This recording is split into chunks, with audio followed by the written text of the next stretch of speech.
السلام عليكم ومرحبا بكم جميع فيديو جديد على القناة. اليوم إن شاء الله غادي نحضر معكم وصفة متميزة بسيطة بمكونات متواجدة في كل بيت، وأيضا كتحضر بسرعة. ممكن أنكم تحضروها للبيفيات ديالكم، وأيضا الأعياد ميلاد، مزينة بأي حاجة متوفرة عندكم في المنزل. وممكن أنكم تحضروها بطريقة سامبل أو بسيطة لوليداتكم للغوتي كما كتشوفوا بهذا الشكل هذا.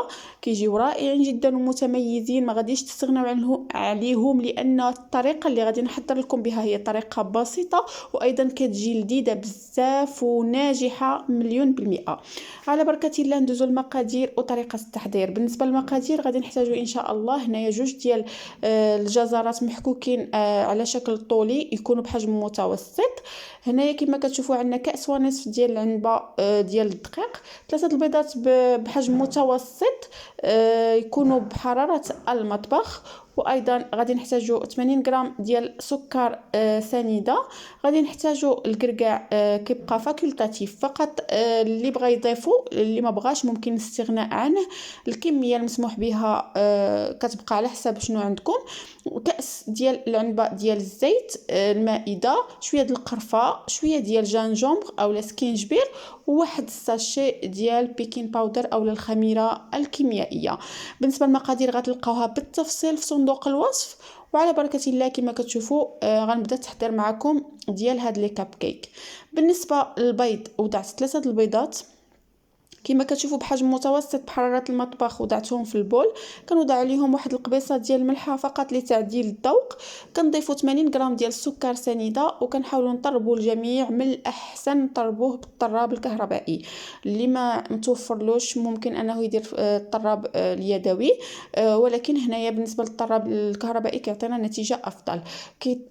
ملي كتبدا كترغوي لينا البيض ديالنا وكيولي اللون ديالو مايل للبيضيه، كنبقاو نضيفوا الزيت تدريجيا. هنا قياس كاس ديال العنبه ديال الزيت، ما يكونش مملوء جيدا. بالنسبه للخليط كما كتشوفوا كنحاولوا نخلطوا ونضيفوا الزيت تدريجيا حتى كيندمجوا المكونات مع بعضياتها.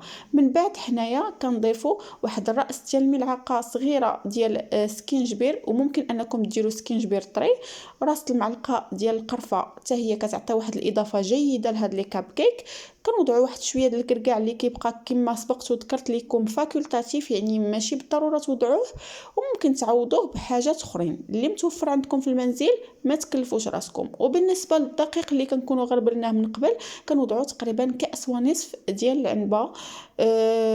بالنسبه للبيكين باودر كما كتشوفوا خليتها هنايا على جنب، ما حاولتش انني نوضعها مع الدقيق لانني ما عرفتش واش نقدر نكمل داك الكاس ونصف ديال الدقيق او لا. بالنسبه للعجين خاصو يكون ثقيل شويه، يعني من بين اسرار نجاح هاد لي كاب كيك ان العجين خاصو يكون ثقيل ماشي خفيف، لانه ملي كيكون خفيف كيهبطوا لينا وما كيطلعوش بالحجم اللي بغيناه. يعني خاص ضروري يكون هاد العجين او القوام ديالو عفوا يكون ثقيل. كنحاولوا نخلطوا هكا المكونات مع بعضياتها جيدا كما كتشوفوا بهذه الطريقه هذه. وحنا كنضيفوا الدقيق تدريجيا حتى كنكملوا كاس ونصف العنبه. هنا كفاني تقريبا كما سبقت وذكرت لكم كاس ونصف، يعني بمقدار 150 غرام. كما كتشوفوا كنحاول انني نخلط هاد المكونات حتى كيندمجوا مع بعضياتها، وفي الاخير كنضيفوا داك الجزر المبشور على شكل طولي اللي بشرناه من قبل. الكميه اللي غادي تكفينا هي جزرتين بحجم متوسط، هي اللي غادي نديرو في هاد لي مادلين. كما كتشوفوا هاد الخليط كيجي رائع جدا، وهاد لي مادلين كيجيو رائعين مذاقهم. وايضا الجزر كيتواتى بشكل جيد مع الكركاع وكيعطينا واحد الانسجام واحد التعليكه رائعه فيهم. فاكيد هاد الوصفه الى اعتمدتوها غادي توليو ديروها دائما، لانها وصفه سهله وفي متناول الجميع.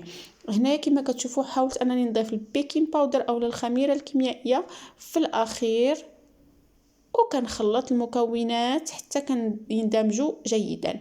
هنا بالنسبه للمول ديال الكاب كيك او ديال لي مادلين، كنوضع فيه داك الوريقات اللي غادي يدخلوا للفرن، وكنضيفوا الكميه من العجين. بالنسبه انا هنا كما كتشوفوا ما عمرتهمش، درت فقط واحد لي 3 تيير او لا بحال اللي تقول خليت واحد المساحه فين غادي يطلعوا، ما عمرتهمش حتى الفوق، يعني درت 3 ديال القسمات وقسمه كتبقى حتى كاي هذا. وبالنسبه بالنسبه الطهي، يعني مدة الطهي ما كتجاوزش 20 دقيقة على درجة حرارة 150. كنشعلو لتحت والفوق بالنسبة للفران الكهربائي، وكنكونوا مسخنينو من قبل في درجة حرارة 180، ومن بعد مني كندخلو كنقصوا الحرارة 150 باش كيطيبوا على مهلهم وكيطلعوا. هذا هو الشكل النهائي ديالهم بعد ما كيخرج من الفران. كيجيو رائعين جدا وناجحين ومنفوخين هكا، ويعني زوينين بزاف. غادي نفتح معكم وحده من بعد باش تشوفوا القوام ديالها، كيجيو مفشفشين من الداخل وكيجيو رائعين جدا. القوام ديالهم جيد، وايضا حتى الشكل ديالهم كيجي زوين. بالنسبه للناس اللي ممكن انكم تعطيهم لوليداتكم هكا سامبل، ممكن انكم تذوقوهم بالنسبه للناس اللي عندهم مناسبات عيد ميلادات او لا اعراضات. بالنسبه لي بوفي هنايا كما كتشوفوا حاولت نضع فقط الكريمه مخفوقه، ضفت ليها واحد شويه ديال القرقاع عندي بودره، ودرت ليها هاد الطريقه، وضعت في الوجه ديالهم هاد الكريمه وزينتها بشويه ديال القرقاع. كما كتشوفوا هنا فقط الكريمه السائله خفقتها حتى ولات شونتي وزينت بها. وكيبقى التزيين اختياري على حساب شنو المتوفر والمستطاع. عاود زينت الطبقي بالكريمه ايضا، وزينته بشويه ديال الفرامبواز والبيستاج.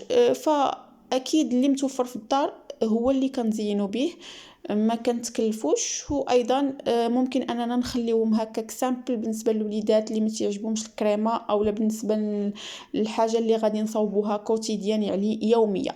هنا كما كتشوفوا هذا هو الشكل اللي زينته بالفرامبواز بالبيستاج. كما كتشوفوا كيجي رائع. وهنايا فتحت معكم وحده باش تشوفوا القوام ديالها الداخلي رائع جدا، وكتجي مفشفشه وزوينه بزاف. وهنايا كما كتشوفوا الشكل اللي زينته حداكم بالقرقاع كيجي رائع جدا. وكما سبقت وذكرت لكم ان التزيين كيبقى اختياري وفي حساب المستطاع واللي متوفر. شكرا لكم على المتابعه، شكرا لكم على الدعم الدائم ديالكم. ما تنسونيش من لايك طبعا اذا عجبكم الفيديو. بالنسبه للناس اللي اول مره دخلوا وشافوا لا فيديو ديالي، ما ينساوش يشتركوا معايا في القناه، وان شاء الله كنوعدكم بفيديوهات قادمه سهله وبسيطه وفي متناول الجميع. شكرا لكم على المتابعه مره اخرى، والى اللقاء في فيديو قادم بحول الله.